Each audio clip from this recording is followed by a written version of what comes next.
Hi viewers, welcome to our channel. ప్రస్తుతం మనతో పాటు దాము బాలాజీ గారు, సీనియర్ జర్నలిస్ట్ ఉన్నారు. వారితో ఒకసారి మాట్లాడారు.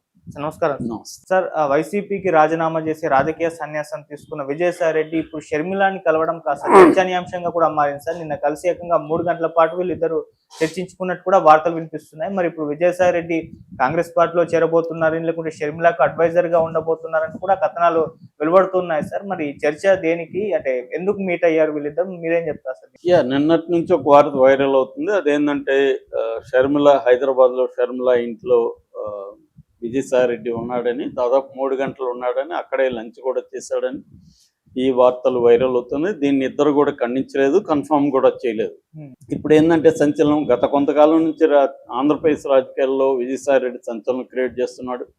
ఎందుకంటే ఆయన రాజకీయాలను తప్పుకుంటాడని ఎవరు కూడా ఊహించలేదు. ఎందుకంటే ఆయన చాలా యాక్టివ్గా ఉన్నాడు.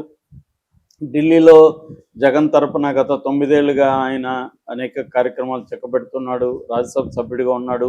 ఈవెన్ పార్లమెంటరీ కమిటీలలో కూడా అనేక కమిటీలు ఆయన ఉన్నాడు. ఎందుకంటే ఆయన నిరంతరం ఇటు మోడీతో కానీ అమిత్ షాతో కానీ చాలా సన్నిహితంగా ఉంటాడు. సో రెండోది, బాగా తెలివైన వ్యక్తి, చార్టెడ్ అకౌంటెంట్గా 40 ఏళ్ల అనుభవం ఉంది ఆయనకి. వైఎస్ రాజారెడ్డి కాలం నుంచి కూడా వైఎస్ ఫ్యామిలీకి ఆయన చార్టెడ్ అకౌంటెంట్గా ఉన్నాడు. ఒక నమ్మకమైన వ్యక్తిగా వాళ్ళ దీంట్లో ఉంటే, జగన్ ఇలాంటి వ్యక్తి మనకు ఢిల్లీలో ఉంటే లైజనింగ్కి పనికొస్తారు. ఎందుకంటే ఢిల్లీలో లాంగ్వేజెస్ వచ్చి ఉండాలి, నాలెడ్జ్ ఉండాలి, రకరకాల మినిస్ట్రీలతో డీల్ చేయాలి. ఈ విషయాలన్నీ తెలియాలంటే గవర్నెన్స్ ఎలా ఉంటుంది, ఏ లూప్ హోల్స్ ఉంటాయి, ఇవన్నీ తెలియాలి. దీంతోపాటు లాయల్టీ ఇంపార్టెంట్, మనకి నమ్మకంగా ఉండాలి. ఈ లక్షణాలన్నీ ఉన్నాయి కాబట్టి జగన్ ఆయన సెలెక్ట్ చేసుకున్నాడు. అందుకని ఆయన డైరెక్ట్గా ఎన్నికల్లో ఎప్పుడు గెలవలేదు, నిలబడింది కూడా తక్కువే, నిలబడినా గెలవలేదు. అందుకని అతను రాజ్యసభకు పంపించి అతను అక్కడ పార్లమెంటరీ పార్టీకి ఆయన్నే ఇన్ఛార్జిగా పెట్టి ఆయనకి ఒక దశలో ఆయనే రైట్ హ్యాండ్ లాగా జగన్కు ఉన్నాడు. దాని తర్వాత సజ్జల యాక్టివ్ అయ్యే కొద్దీ ఈయన రోల్ తగ్గుతూ వచ్చింది. తర్వాత కొంత గ్యాప్ జగన్కి ఈయనకి మధ్య కూడా కొంత గ్యాప్ వచ్చింది. ఆ మధ్యకాలంలో ఈయన తెలుగుదేశంలోకి వెళ్తాడు, చంద్రబాబుతో క్లోజ్గా మాట్లాడుతున్నాడు, బాలకృష్ణతో క్లోజ్గా మాట్లాడుతున్నాడు, వాళ్ళని విమర్శించడం తగ్గించేశాడు. ఇవన్నీ కూడా వార్తలు వచ్చాయి. కొంతకాలం గ్యాప్ తర్వాత మళ్ళీ ఆయన్ని యాక్టివ్ చేశాడు జగన్.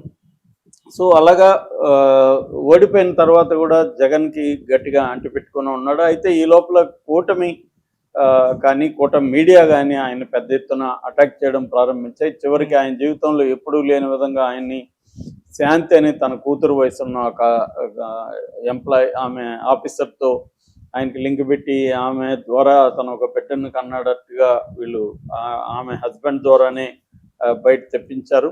దాంతో ఆయన కూడా చాలా డిస్టర్బ్ అయినట్టు తెలుస్తుంది.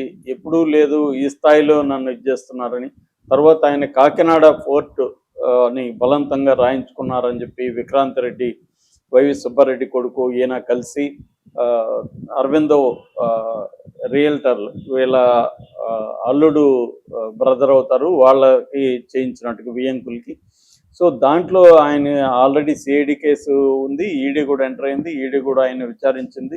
ఆల్రెడీ ఈయన జగన్ అక్రమాస్తుల కేసుల్లో కూడా A2గా ఉంటున్నాడు. సో అంటే ఒకవైపు కేసులు ఉంటేనే, ఒకవైపు తెలుగుదేశం మీడియా ఆయన్ని హంట్ చేస్తుంది. ముఖ్యంగా ఆంధ్రజ్యోతి రాధాకృష్ణకి ఈయనకి అసలు పడదు. సో ఆ రకంగా మీడియా టార్గెట్ చేసింది, ఇటు ఈనాడు కూడా ఆయన్ని గట్టిగానే టార్గెట్ చేసింది. వీటన్నిటి నుంచి ఆయన విరక్తి చెందాడా, లేకపోతే జగన్ వైపున్న తప్పులు, జగన్ మనం కరెక్ట్ చేయలేము, ఇంకా ఈ పాలిటిక్స్లో ఉండడం వల్ల మనకి ఫ్యూచర్ ఏమి ఉండదు అని నమ్మాడా? ఎందుకంటే 2028 వరకు కూడా ఆయనకి రాజ్యసభ సభ్యత్వం ఉంది. సో ఏమనుకున్నాడో తెలీదు, ఆయన బయటకు వచ్చాడు. ఇంకొక అటాక్ ఏముందంటే, జగనే ఆయన్ని రిజైన్ చేయించాడు, మిగతా వాళ్ళని కూడా రిజైన్ చేయించే అవకాశం ఉంది. ఎందుకంటే మోడీకి ఇప్పుడు ఈయన రిజైన్ చేసిన తర్వాత మామూలుగా అయితే తెలుగుదేశానికి రావాలి రాజ్యసభ, కానీ మోడీ అడ్డుపడి దాన్ని బీజేపీకి తీసుకెళ్తున్నట్టుగా అర్థమైంది. ఆల్రెడీ 3 రిజైన్ చేశారు వైసీపీ వాళ్ళు. 3లో 2 తెలుగుదేశానికి పోతే 1 బీజేపీకి పోయింది, ఆర్ కృష్ణయ్య సీటు.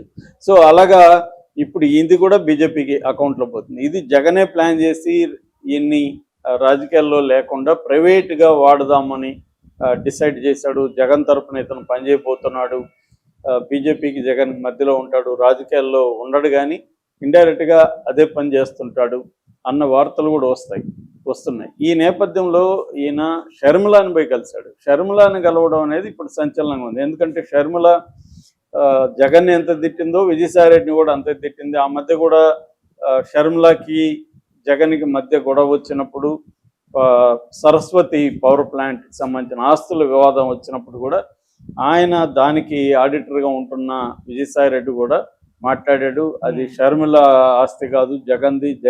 జగన్ వైపు నుంచి ఆయన స్టేట్మెంట్ ఇచ్చాడు.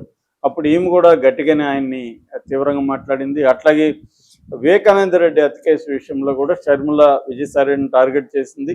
విజయసాయిరెడ్డి గుండెపోటుతో చనిపోవడాన్ని ఫస్ట్ చెప్పింది విజయసాయిరెడ్డి అని షర్మిల కూడా గట్టిగానే విమర్శించింది.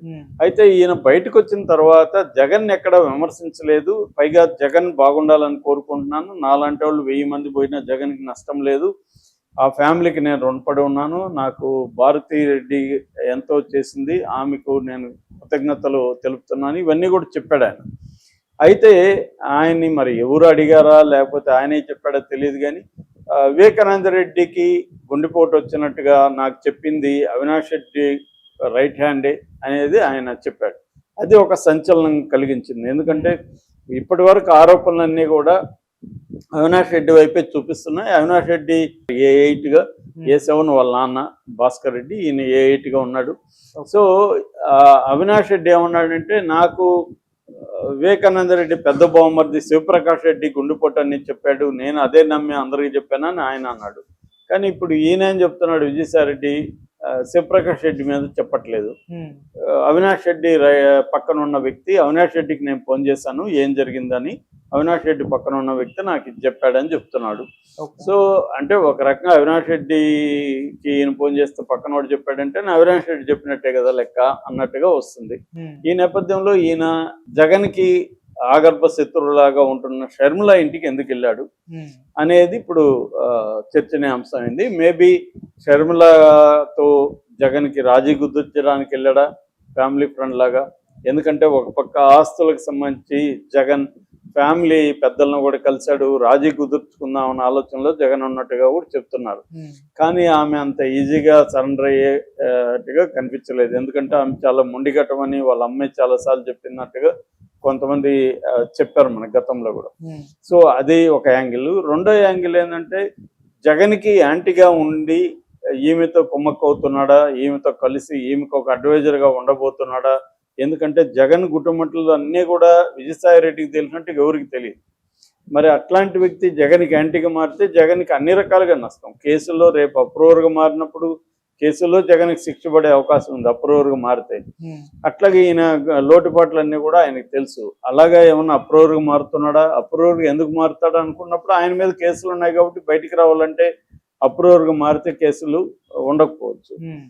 మనం వివేకానంద రెడ్డిలో అప్రూవర్గా మారిన దస్తగిరి విషయం చూసాం. అతను నిందితుడి నుంచి సాక్షిగా మార్చేసింది కోర్టు. కాబట్టి ఇప్పుడు రేపొద్దున ఇతనికి కూడా అలా జరగచ్చు. అదేమన్నా ఉందా? లేదు. కాంగ్రెస్ పార్టీ అంటే ఇండియా కూటమితో కూడా మంచిగా టైప్లో ఉందామని జగన్ ఏమన్నా అనుకుంటున్నాడా? ఎందుకంటే రేపు రాబోయే కాలంలో మోడీ జగన్ని ఇప్పుడు కాపాడుతున్నాడు, కానీ ఇలాగే ఎంతకాలం ఉంటారనేది తెలియదు. రాజకీయాలు ఏమన్నా జరగచ్చు. అందుకని జగన్ ముందస్తు ప్లాన్ బిలో భాగంగా ఇండియా కూటమితో ఉండాలి. కాబట్టి ఇక్కడ ఈమె అబ్జెక్ట్ చేస్తుంది కాబట్టి కాంగ్రెస్ పార్టీ వ్యతిరేకిస్తుంది.